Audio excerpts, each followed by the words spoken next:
wabarakatuh. Perkenalkan, nama saya Muhammad Bayu Pratama, NIM 2023540339.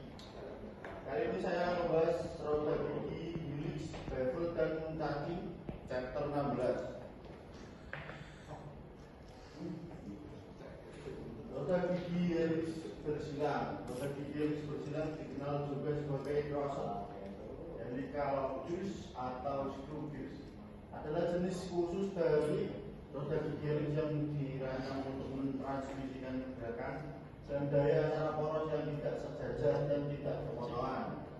Sudut antara poros-poros ini biasanya fleksibel meskipun sering kali jatuh pada 90 derajat. Desain dan karakteristik roda gigi helix dimiring. Ciri khas roda gigi helix adalah gigi-gigi yang dipotong dengan sudut tertentu terhadap sumbu rotasi. Sudut ini menyebabkan gigi-gigi roda saling bertaut secara bertahap, bukan secara tiba-tiba seperti pada roda gigi lurus. Transmisi yang halus dan tenang karena gigi-giginya yang miring. Roda gigi helix mampu mentransmisikan daya dengan lebih halus dan menghasilkan kebisingan yang lebih rendah. Kapasitas beban lebih tinggi.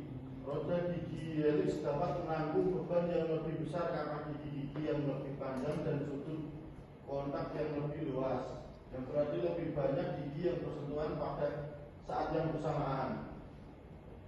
Gaya aksial. Salah satu karakteristik roda gigi helix adalah munculnya gaya aksial, yaitu gaya yang mendorong roda gigi ke arah sumbu poros. Gaya ini perlu diperhitungkan dalam desain sistem transmisi karena dapat menyebabkan keausan tambahan pada bandalan jika tidak dikelola dengan baik. Geometri dan tata nama roda gigi bevel. Roda gigi bevel adalah jenis roda gigi lutut yang mentransmisikan gerakan antara dua poros yang berpotongan, biasanya pada sudut 90 derajat. Geometri dasarnya mencakup permukaan pitch, lutut imajiner, sudut pitch, dan sudut tekanan yang memengaruhi interaksi dan efisiensinya. Beberapa jenisnya meliputi roda gigi bevel lurus, spiral, divoid, miter, dan round. Sudut apa kok?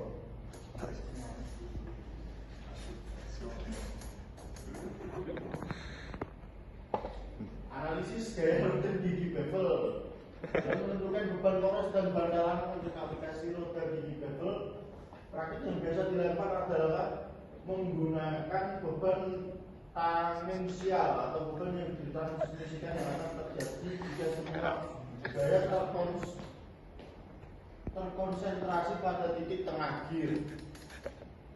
Dalam pertumbuhan, ketika resultan yang sebenarnya terjadi di suatu tempat di antara titik tengah dan besar ujung gigi, hanya ada kesalahan kecil dalam pembuatannya. Asumsi ini untuk beban yang ditransmisikan. Hal ini dirumuskan W sama dengan T RAV, di mana T adalah torsi dan RAV adalah radius pitch di titik tengah gigi untuk roda gigi dalam pertimbangan. Gaya yang bekerja pada pusat gigi ditunjukkan pada gambar di bawah. Resultannya gaya W memiliki tiga komponen: gaya tangensial W, gaya radial W dan gaya aksial W. Dari trigonometri dan gambar tersebut, tiga gaya W, T, W, I, dan W saling tidak lurus dan dapat digunakan untuk menentukan beban bandalan dengan menggunakan metode fisika statika.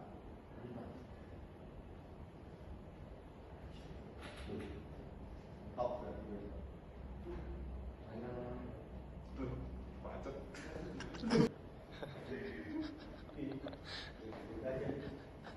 Ini adalah perhitungan kekuatan bending stretch dan perhitungan kelelahan permukaan surface dan kontak stretch. Kelelahan permukaan yang sering bermanifestasi sebagai piting lubang kecil pada permukaan gigi dihitung berdasarkan tegangan kontak hertzian pada permukaan gigi yang saling bersinggungan. Untuk perhitungan kekuatan tekuk, bending stress, perhitungan kekuatan tekuk, bending stress, kekuatan tekuk menentukan ketahanan gigi terhadap patah akibat beban bentuk pada akar gigi.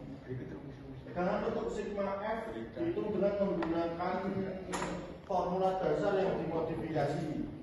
Seringkali berasal dari persamaan Lewis dengan memasukkan faktor-faktor spesifik propagasi bevel.